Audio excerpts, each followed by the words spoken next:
Let me tell you a personal story from my experience. The first time this guy at work, Anthony, called me Lee, I barely noticed. Lee was a perfectly friendly guy in operations, and Anthony was frankly oblivious. I made a mental note to correct him later, but later never came. Anthony was a man of momentum. He never stopped talking, moving, or smiling. Every time he launched into a conversation about how I was doing, he never really listened to me, and I never got the chance. It felt like trying to stop a freight train with a feather. The interruption always felt too disruptive, too awkward, too late.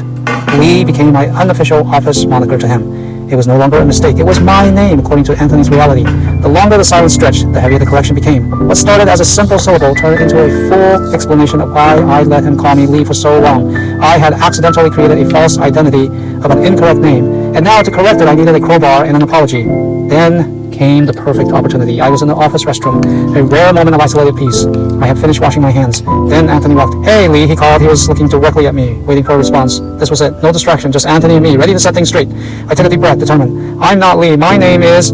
The world detonated. In the precise singular millisecond I uttered the first, most crucial word, the star door behind me flew open, while the industrial-strength toilet released its very loud torrent, a sudden deafening cascade, a roaring wall of water swallowed every audible frequency between my mouth and Anthony's ears.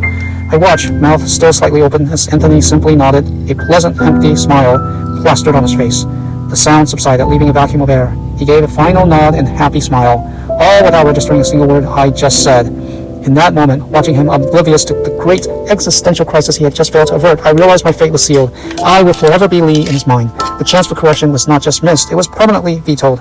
The moral of the story: always correct the boundary, the name, or the assumption right away. The discomfort of a swift, simple correction is nothing compared to the monumental, often impossible task of trying to change a deeply ingrained pattern later. If you want to be treated, called, or related to in a specific way, establish that truth immediately, before the silence and the noise of life seals your fate.